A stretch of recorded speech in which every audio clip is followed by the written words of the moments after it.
Union Baptist Kids, Pastor Kyle here with our next reading from our book that we've been reading this Holy Week called The Week That Led to Easter.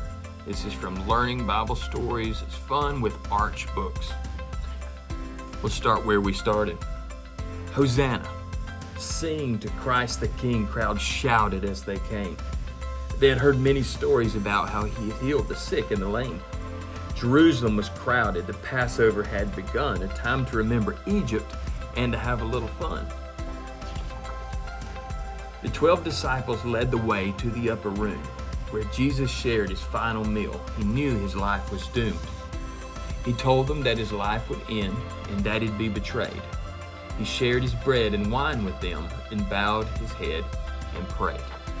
Today is what we call Monday Thursday. Not Monday Thursday, that's a little confusing, but Monday Thursday.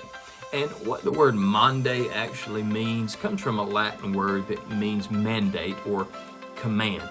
And it has to do with the conversation that Jesus had on Monday Thursday of the Holy Week with his disciples. They were gathered together in the upper room and they were sharing that Passover meal with one another. And right before they do that, Jesus does something pretty remarkable. He takes a basin and a towel and he washes the feet of his disciples. Now that tells us something pretty special about Jesus.